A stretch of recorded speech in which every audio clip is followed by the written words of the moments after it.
Hello, everyone, and welcome back to the Wheel of Time recaps here at We Know Scripted TV. I'm your host, Taran Armstrong, and with me to talk about episode 4, as always, is Grace. How you doing, Grace? Good. I'm going to be playing 7 different versions of myself today. Yes, I've got the mustache and the nose prosthetics and the eyebrows. Right. And I'm excited to see old Taran. That's what I'm most excited to see. What you don't realize is that we have a guest with us who is actually me with a beard. And I knew it. With us to talk about episode 4 is DM Philly. It's Rich. How you doing? I'm so good. I'm wearing my prosthetics so that they can't tell that I'm your clone, Taran. I'm really excited. This is a fun one. I'm psyched to talk about the Wheel of Time anytime, but I'm delighted to be over here breaking it down with you guys this week. Yes. Well, we are here to talk about episode 4, which I believe is called The Road to the Spear. Oh boy, what an episode. What we do here in the first portion of this podcast, the first half or so, really, we will be entirely book spoiler free. We will be just talking about the episode, maybe the occasional tiny bit of book context, but nothing that would, I think, even remotely be seen as spoilery. And then after we give a warning, we will give some more book context, but even that will not be deep spoilers, is how we're going to do it here on the podcast. But let's just jump straight in, because this was like a very special episode of the Wheel of Time. It was focused entirely on one storyline. And I say one storyline, but it was quite a few of them within the one storyline. And it was, I thought, very good, very fun, and I'm excited to be talking about it. Grace, do you agree? I totally agree. I mean, this is, I think, why we watch, fantasy TV and get excited about, being specifically stuff that like we've read be adapted onto the screen. This is like a moment, such a pivotal moment, and they decide to spend the whole episode doing it in a way that I thought was executed quite well. It's very, very fun. I think it's like such a pivotal point in terms of like explaining things, even if it is taking me a long time to understand the things that are happening, but it's super important. And so I'm excited to talk about it, and to talk about it with the person who I think it was their love of Wheel of Time that got me into Wheel of Time, Philly. So yeah. You're the Moraine to my Ran. I'm destined to destroy the world, I think, then. Yeah, I could be the Ran to your Moraine. I'm very down with that. Officially, the man called Prez is the card over in our podcast, so I don't want to steal his role in that way. I informed you guys that I have come today armed with hyperbole. I really like the Wheel of Time as a book series. I know, Taran, you've read it all. Grace, you're about halfway through. I just think it's a standout in the genre. It is completed, which just gives it a leg up on many of its peers. Name one other fantasy series that's not completed, Rich. Seriously, but many of the peers of the Wheel of Time, of its contemporaries at the top of the dog pile in that fantasy genre space, are unfinished works. And so the Wheel of Time is completed. It's completed by the premier American fantasy author of 2025, Brandon Sanderson, who's out there killing it on his own. It's satisfying, but the show has stumbled along the way, and there's been a lot of, I think, fair and unfair criticism leveled at it. And this hour of television was really important. This was a big deal for a lot of people who consider this an important scene. And I just think they hit it out of the park. I've been racking my brain since I watched it, and I think that legitimately I could say this is my favorite episode of fantasy TV that there is. I went back through the Rolodex of like the best Game of Thrones. I thought about what we got over this last year. We're seeing sprawling Middle Earth in these $1 million episodes over at Amazon. We're getting dances of dragons and fire and blood is happening, and some big epic stuff happened over there. But for my value in spending an hour with a fantasy TV show, this was as satisfying as anything ever has been for me. It spoke to me kind of like Kixuya from Westworld, or The Constant and Lost, even like International Assassin and The Leftovers, of just a bit of a paradigm shift. It is this hyper-focused episode that simultaneously conveys an incredible amount of kind of lore, context about the space that we're existing in, while also advancing the plot and being incredibly like visually and emotionally compelling. It's just the perfect fusion of all the stuff you want in TV, I think. Yeah. I mean, it was really well done. I mean, part of what I've enjoyed about The Wheel of Time, the show, is the fact that I'm getting to see visually, the things that have existed in my brain for a long time. And I'm not a reader that visualizes very Mhm. much. I struggle with that. But seeing Rhuidean like on the screen, I was like, that's the place. I didn't even know what it looked like in my head, but that's it.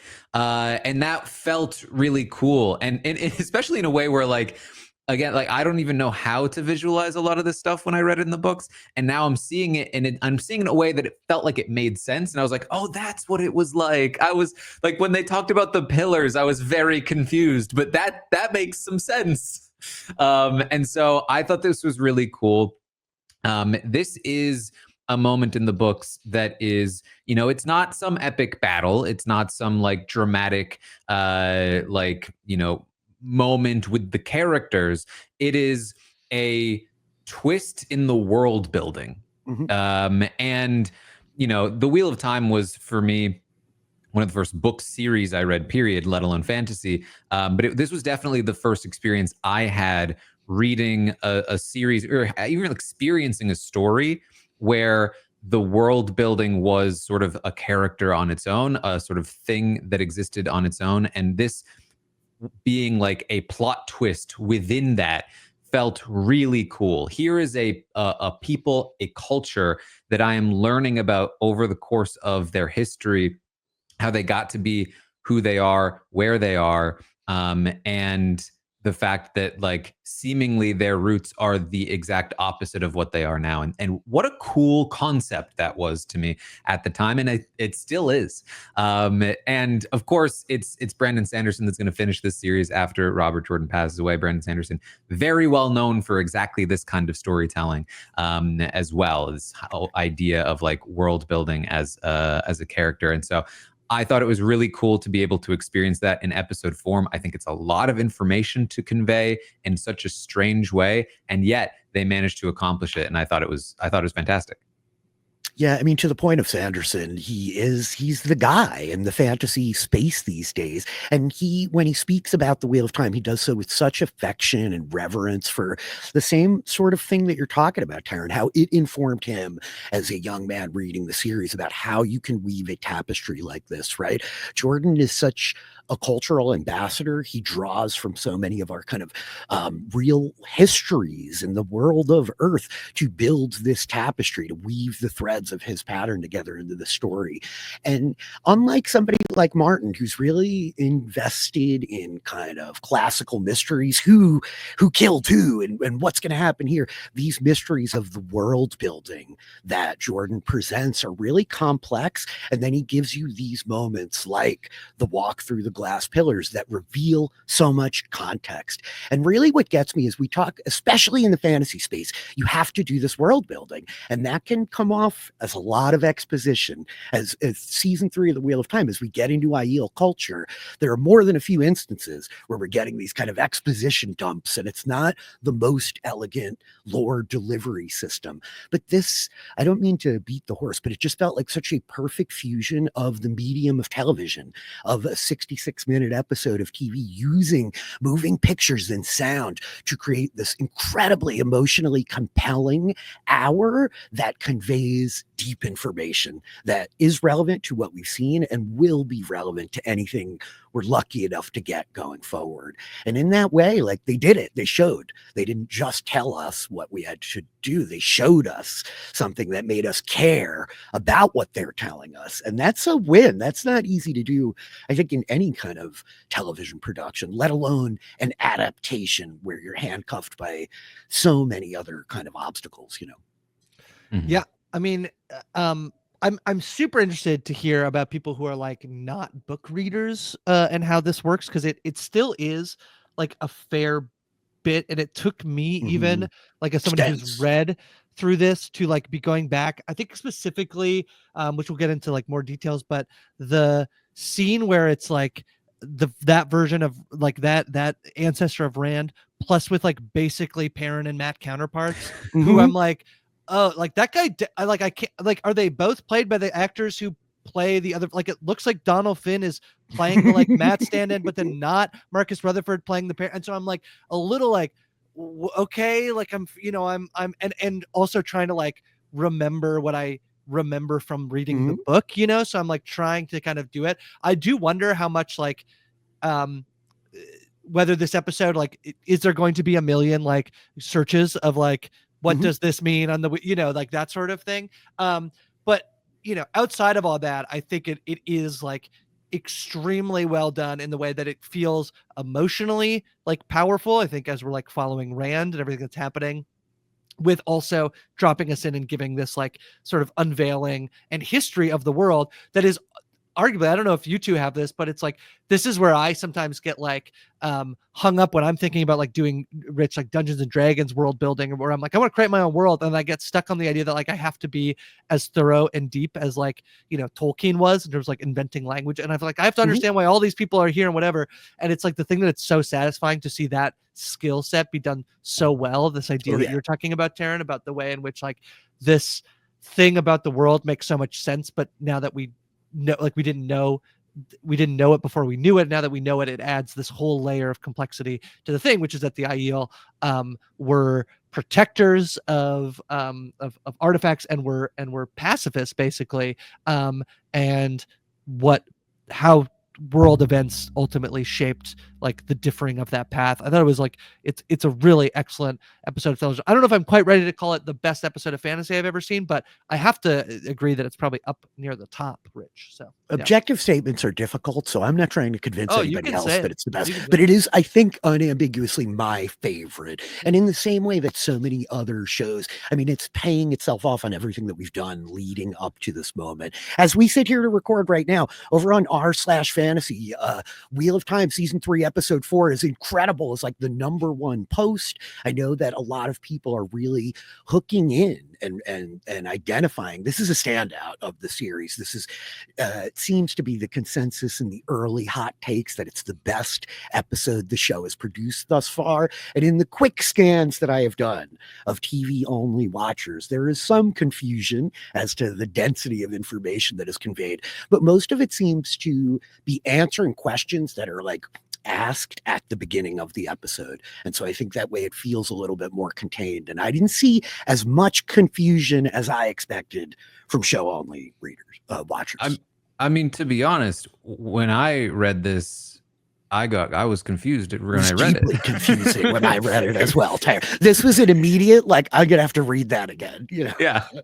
Especially, I will say, especially because many of my rereads have been audiobook. It's way harder with the audiobook because the shifting perspectives can happen without any indication. All of a sudden, I'm a different person, and I was like, wait, where am I again? But I thought this worked really well. It is, there are some details left out, but I think that for the most part, you're getting all of it in quite frankly, a more digestible way that is a bit easier to understand than it was in the books. But the books have the advantage of you being able to like stop and really like pay attention and read every line and reread it. I think something I've seen before is like some people will go back and read it in reverse order, just to like lay the timeline in their heads a little better. Chronologically Rhuidean. Yeah, exactly.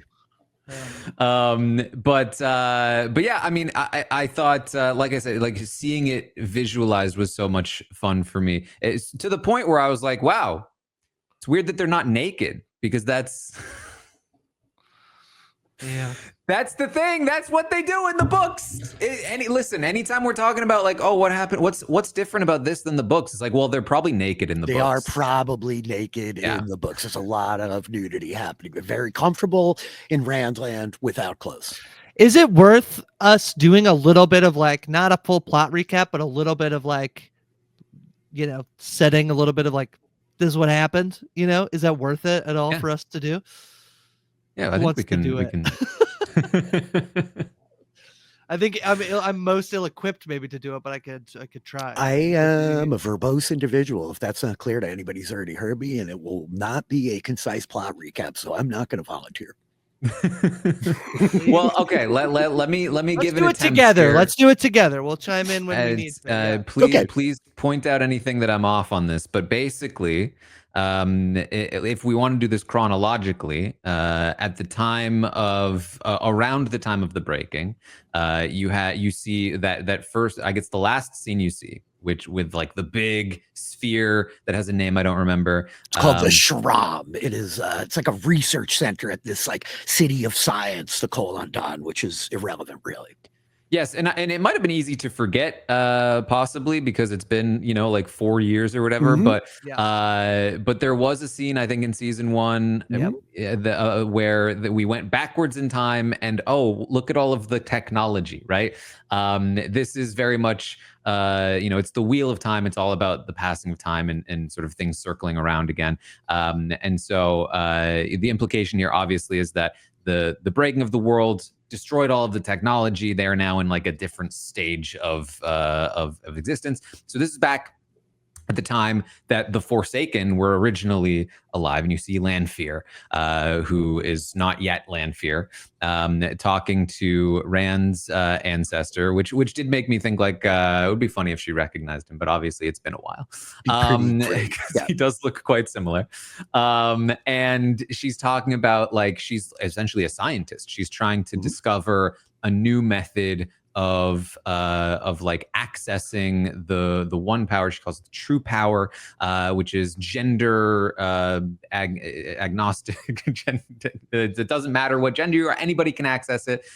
And this is like a great way to like advance society, right? There's a thin portion of the fabric of the weaving of the whatever, I don't remember, but they're gonna drill through it, and they're gonna bore a hole. And so Rand's ancestor goes down, they do their little farming, they sing their song, and then this doesn't look great. It destroys the Sharam, and there's a big like crack in existence. The and sound design right there, guys. That's the stuff where it's like so many little details of those moments. It's like hear the song. It's so great. I loved it. Yeah. Yes.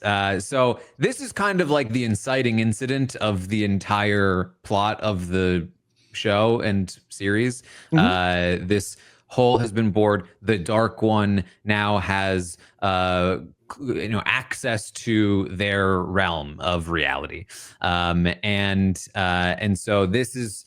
Now he's like touching things and doing bad things, and the Forsaken eventually swear to him, and then, as we saw in season 1, the Aes Sedai, men and women, are going to try to seal this bore, and in doing so, they end up accidentally sort of destroying the world because the Dark One has tainted Saidin. And That was all Luz Theron. We should put it on him. It wasn't all the guys today. It was that one guy, Luz Theron. Yeah. The dragon, the original dragon, Luz Theron. And so then all men go insane through the taint in the one power, and they have to essentially be put down. That's when we see the sort of the second to last one, where the Aiel are being instructed to keep this Sangreal safe. It's very vital. It is the strongest female version of this like power amplifying device, and they're being entrusted to go find a place where they can be safe and keep it safe, because there's too much chaos going on. The world is breaking. They're trying to find the men. They can't even trust all the women, because look at what Lanfear did. And so they go off. They swear an oath. They're going to keep this thing safe. They're going to stick to the way of the leaf, the pacifist way. And this is important, right? This is the oath. I have seen some of the questions from show only viewers of like, but what is the oath? I still don't understand the oath breakers. This is the oath. They make this blood oath that their ancestors will follow the way of the leaf, which is way back season 1 stuff. It's tough because we have to set these ideas up so early in the show that they will hew to this ideology of pacifism going forward in the Way of the Leaf, right? Yes, and in season 1, if you recall, Egwene and Perrin met up with some Tinkers, otherwise known as the Tuatha'an, and they talked to them about being pacifists and how they would not defend themselves, and that's what we saw in the beginning of this season. We saw some dead Tinkers who the Aiel said, like, oh, the only thing more disgraceful than not defending yourself is killing somebody who wouldn't defend themselves. And then lo and behold, there's a connection there, right? And they refer to the Tinkers as the lost ones. It is this whole idea of like their Right. lost culture, right? It really is like fascinating in the layering. Mm-hmm. And so the Way of the Leaf survives with the Tuathon, with the Tinkers, and that's what we see, I think, in the next most recent version. The old man and his grandchild, Who I just would note is the same old man. This is Jonai, who like leaves with the tree. The idea is this is him many years later as an old man with his grandfather, still like the man who was there when the oaths were sworn. And that's why it's so important. And his grandfather staying with, or his grandson, I should say, Aegon staying with him matters so much, right? Yes. I think that's easy to like lose in the translations, but a lot of these were the same characters at different stages in their lives. That actually I didn't know was that. lost on me. Yeah. So like if we're like name checking from the books, I don't want to get too much into the weeds, but this is Jonai, and he is explicitly the same guy who rides out of Paradise with the tree in his metal cart. And I know that if there's a horse attached to the metal cart in the books, all the technology fails and they have to strap horses to their cars, and it's very funny. And so this was just a weird moment that felt wildly incongruous on the show, and I want to acknowledge. Yeah, it wasn't like this is their version of like technology at that time. What I think this was supposed to represent is that like, yeah, all technology is failing, and so they're having to like reconfigure. This is supposed to be the start of like, the technology not working anymore. So we see that there are Aiel who are saying we're not going to do this anymore. Like this quest, this oath we've sworn doesn't make any sense. We're going to leave. They become, I believe, the Tuatha'an, the Tinkers. Mm-hmm. They're going to hold to the Way of the Leaf, but they are not going to hold to the oath to protect the tree and the Sangrar. And thus they become the lost ones. They are Right. these Aiel who wander away from their people, and Jonai will like go forward with Aegon, and this little kid Aegon is the old man of the next set of scenes. And so then we are going to see in the next most recent one a different sect essentially breaking off, and this is when there are a portion of these Aiel who decide we are not going to sit by and not defend ourselves anymore, and we need to protect our own. We see that they're in defending themselves. They end up killing some of these bandits who captured these girls, and they are exiled. Do not show your face. You are not Aiel. And they decide that they are going to, veil themselves. They're not going to use swords because, it's trying to be tricky with their oaths, right? Like the swords are the only thing swords are meant for is killing, whereas spears can be used for like other things. And so, but what they're gonna do is they're gonna protect the Aiel that can't protect themselves. That is their original sort of goal. And these are the Aiel that survive to today, essentially. But they forget where they came from until they go to Rhuidean. Which is the first of those flashbacks, right? It's Mandane. I love Yosha playing all these parts. The prosthetic mileage may vary, but this is one thing that's really taken me about the show, just as a television show, is the way that this young cast, I think, have matured and kind of matriculated. Like Yosha owning space opposite Rosamund Pike is like, the kid's holding his own. And I think this is we talk about shows like, Orphan Black and Tatiana Maslany, like playing all these different parts. This is a complex episode and like a pretty heavy lift for a relatively young and new kind of untested actor. But I thought the kid just knocked it out of the park, right? I mean, there's such small fleeting scenes and there's only going to be so much in them. But I thought he did just a great job owning the space and like conveying characterization of these individuals through his past. I really am taken with a lot of the young actors, but Yosha, especially this season, is come alive, I feel like. I agree with that. I also think, the prosthetic thing, I would agree that like maybe if there's a little bit of like, you want like all the stuff you want to take really seriously, and then you're like pulled out of it a little bit with him. But I also don't know that I don't know if you can sort of effectively make the point about like the ancestry and the lineage of these people without it being Yosha playing all these different versions. Like I think that's such an effective way to show sort of the through line of the show in a way that I think is works really well. So I kind of like I give them a bit of a pass for being like, does it like look a little silly sometimes? Yeah, I but really whatever. liked Taylor threw some darts at some of the prosthetics, but I'm with you again where I say like this is such an effective episode of television, and you have to shift the priorities when you're translating from the medium of text to screen. And this just was such a great realization. You know, it's a clever use of your resources to bring Yosha himself back across time this way. It conveyed so well, and to the cinematography and like the editing of it all. A lot of like flicker energy tired as we're like shifting back and forth between the flashes, but the way that we're able to really visually convey the metaphor that as Rand takes these steps forward and moves backwards in time, he's seeing these memories, but he's seeing the memories that his ancestors saw, that he and Mandane kind of like merge and they move back together, and then they continually are moving back, and there's this deeper level of context. And as good as the visions were, what really sent me is the scene at the end with Avienda as he says, "I'm sorry." It's such a small moment, but to the acting and the power of seeing it visually portrayed, Taran, on the screen rather than reading it, it's such an emotional moment where you feel like Rand finally is getting it. This pressure, this responsibility. There's so many things he can't be, but he can do this one thing for these people who have suffered for 3,000 years in this threefold land, waiting for this moment.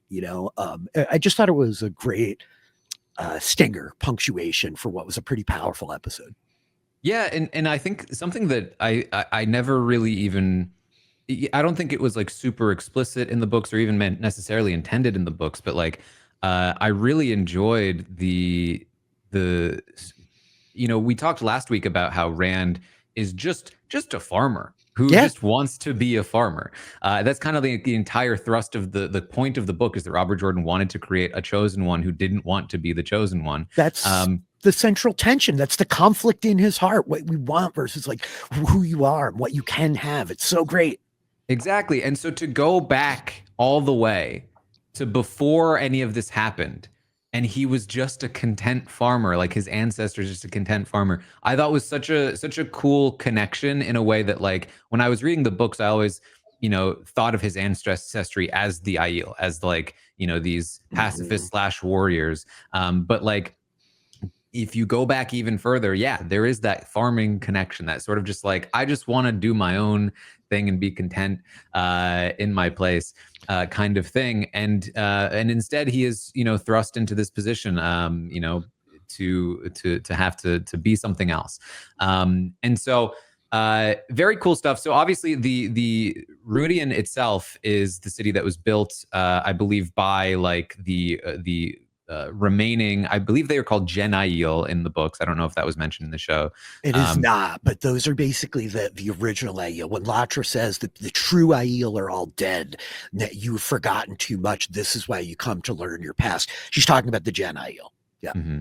So they are like the last remaining ones, but they have all like died out at this point, is what they're being told. And so the idea of going through the pillars is to give just the clan chiefs and the, actually don't remember how much the wise ones discover, but the clan chiefs for sure go through the pillars. They learn the truth, but they're not allowed to tell anyone.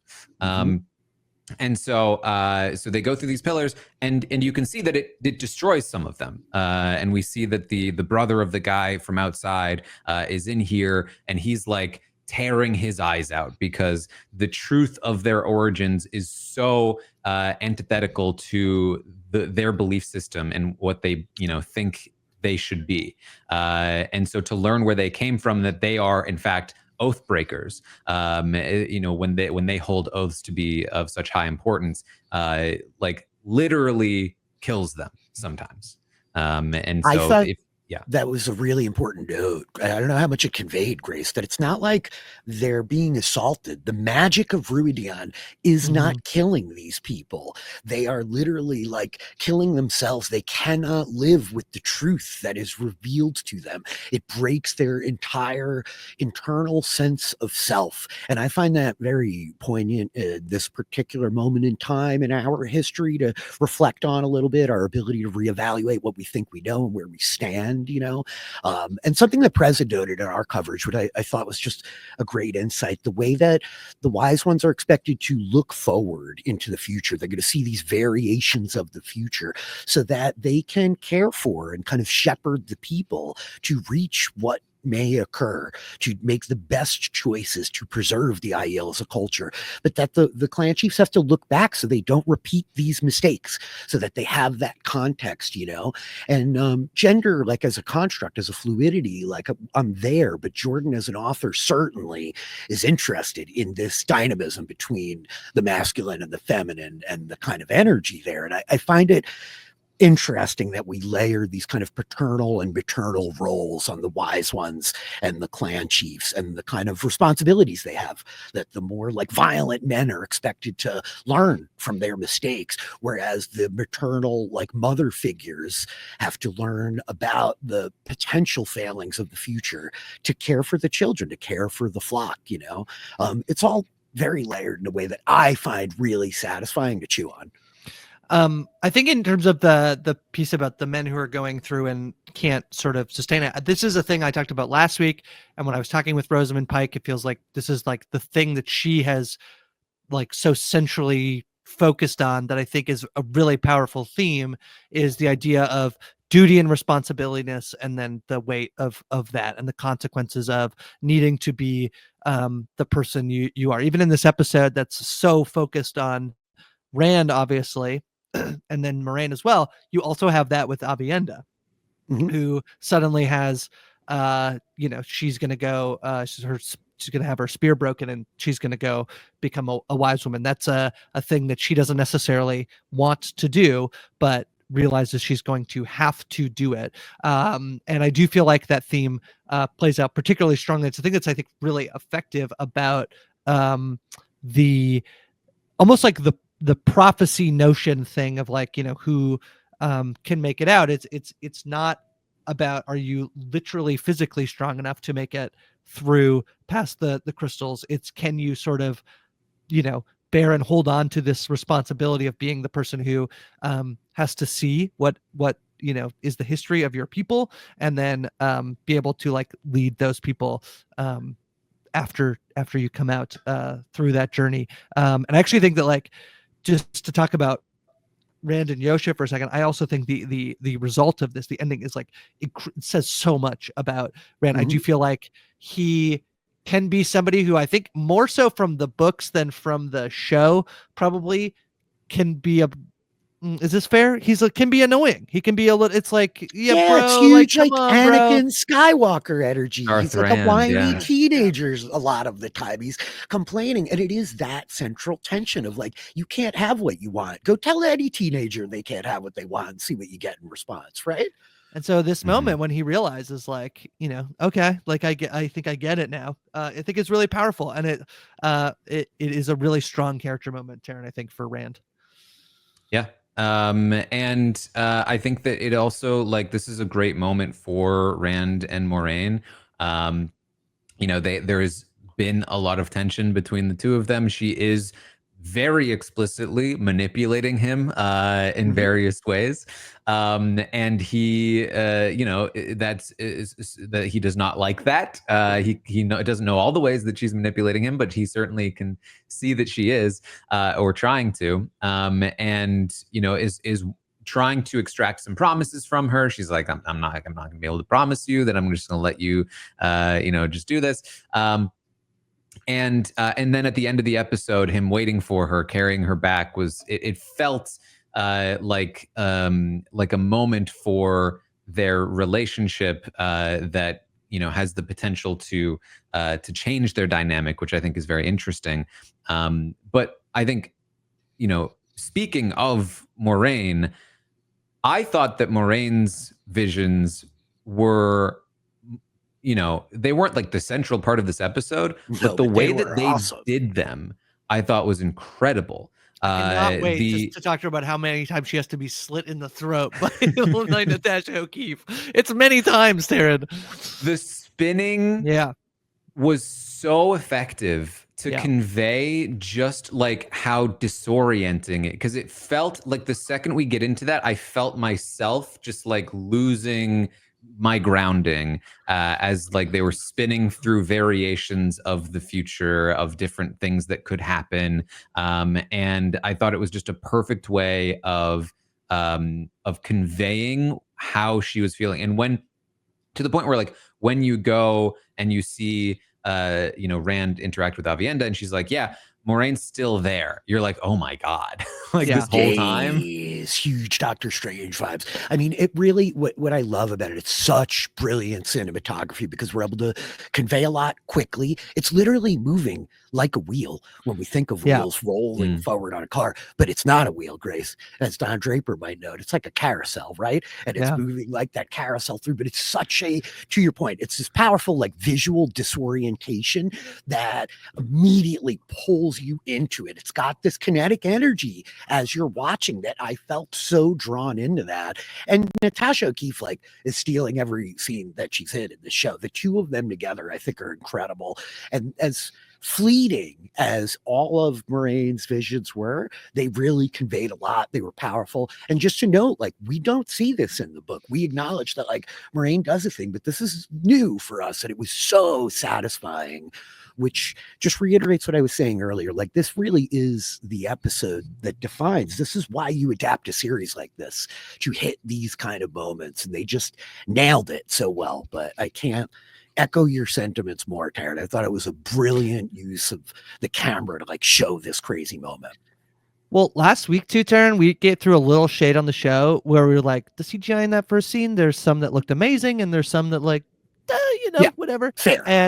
And I think I said like, well, if they choose to spend all this money on like costuming and like their set pieces and stuff, I think that's so much more important than like the moment a character the fire effects. And you said rightly, like, you could just not do it in the show, and I'm like, yeah, that's fair. Then this week happens, I'm like, the scene of her like float, like the two of them, her and Avienda floating in the rings looks incredible.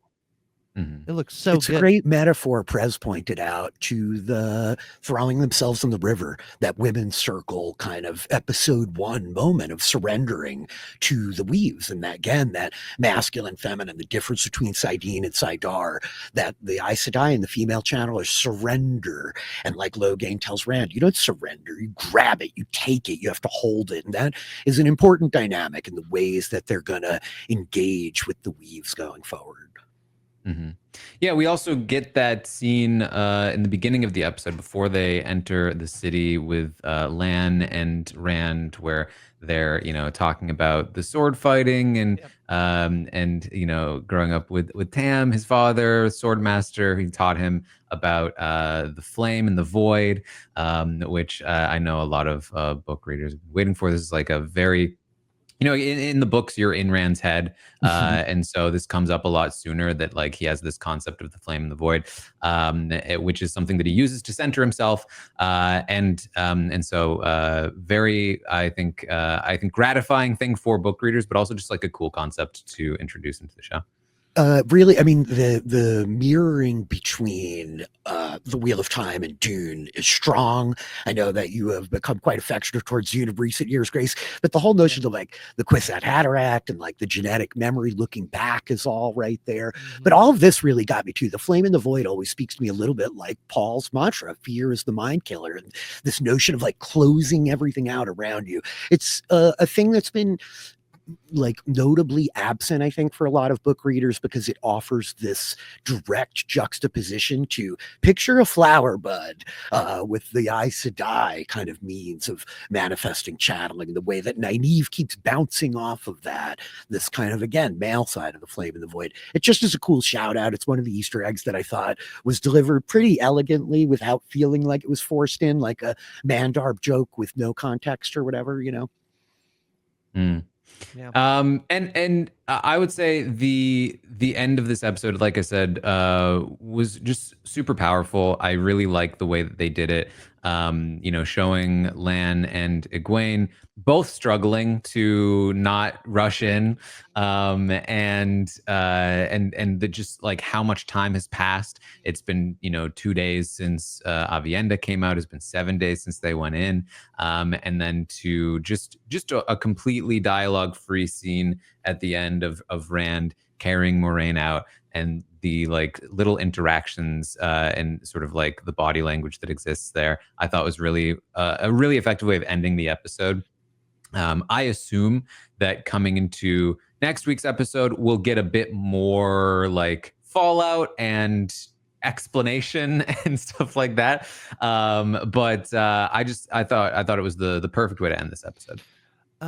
I also, just on the note of things that I think look really cool, and I didn't actually ever think about how it actually works, is the actually being marked with the dragon on both arms. like that?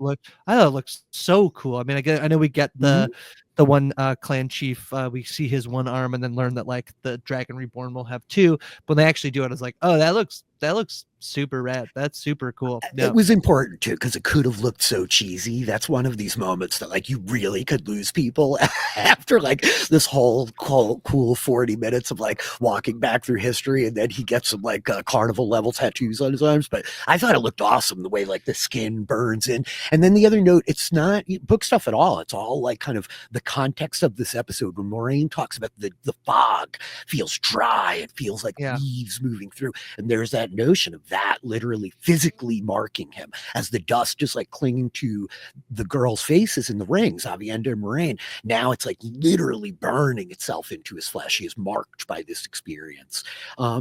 Really cool stuff. Yep. The tree weavings, like with the sangreal and the wise woman stuff, I thought all looked really good. And actually the other piece that I thought was really well done in terms of like editing and cinematography is the ways in which the way that they like Rand is basically for the most part doing the same thing, which is like walking and pushing and crawling to like against the wind, like that's sort of what it looks like, it feels like.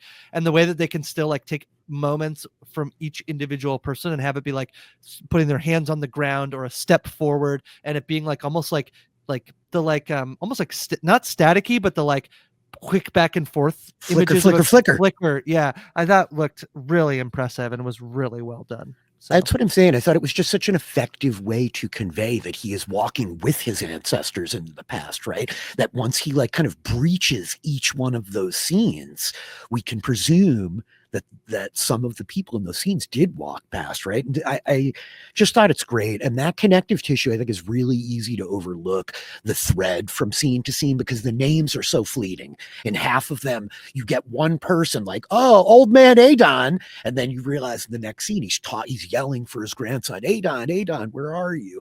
And as you start to put that together, I think it creates a pretty powerful through line. They omitted a lot of scenes there, not a lot. There's 9, I think, in the books. And there's a bit more Aiel lore. Like we learned why they use the spears. We learned about the Cotton Sword, how they pull their veils up in front of their faces. Hide your face from me, stranger. My son had a face like that once.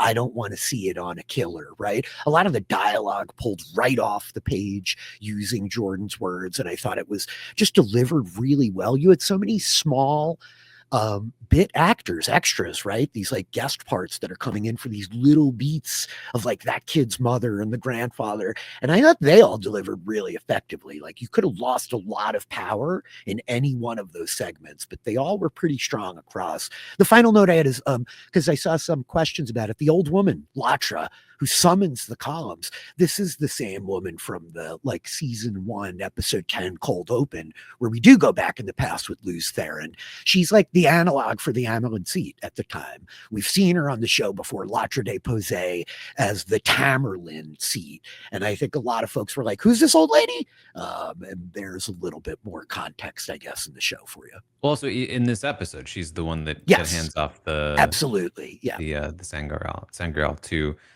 the deep ancestor previously. Aes Sedai, long lived, at least at that time. And in Taran, general, are people mad about bisexual Rand or gay Rand? I saw my People favorite mad about Reddit it? comment already this morning was Rand's bisexual ancestor is going to be my personality for the next 3 months.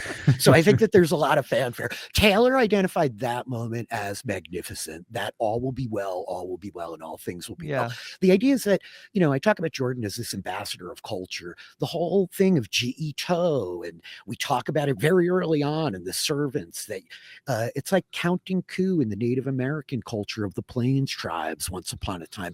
There's so much that Jordan is kind of like pulling in here, but Taylor loved the idea that that phrase, which carries across the generations of Aiel, was not some grand proclamation, was not some statement of leadership. It wasn't an oath. It wasn't important. It's a small exchange to like give comfort to a loved one in turmoil. And that exchange, like, it sticks, it's sticky, it lingers, and that becomes culture over time, right? And that's so much of what Jordan is interested in as he writes this scene. How does a culture come to be? To like bring it back to what you talk about, Grace. First of all, I'm here to disabuse you of the notion, as any would-be dungeon master, that you need to build a whole world to run D&D. I don't know. You start with a village and you build backwards. We don't all need to be Tolkien, but the idea that Jordan wants to examine, how does a culture come to exist? Let's go back and look at all the little pieces. And that little exchange of Rand and his lover, of Rand's ancestor and his lover, all will be well, carrying across. It feels so tangible and ephemeral at the same time of our history, right? We live in this world where like 150 years from now, will anybody in your family even know your name? Will they know you existed? Are we more than dust in the wind? I don't mean to get too existential, but like that's where these kind of thoughts take me, and I kind of love it, you know?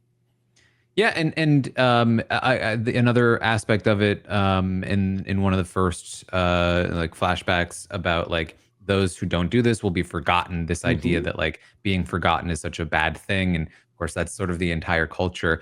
I think another small bit.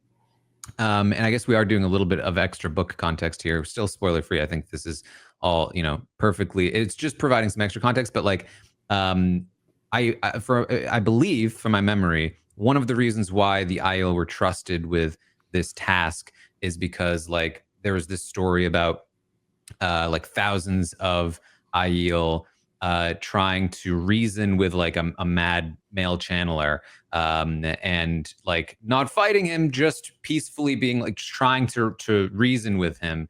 And of course they, I believe, ultimately failed. But like in doing so, they sort of like kept him busy and allowed a lot of people to escape, and it cost their lives in the process. And the Aes Sedai were very sort of like impressed by their bravery and commitment to the way of the leaf, and their sort of their beliefs and the good that they could do. And that's sort of why they are entrusted with this this task. I love that. It speaks to that beat with Latre, Grace.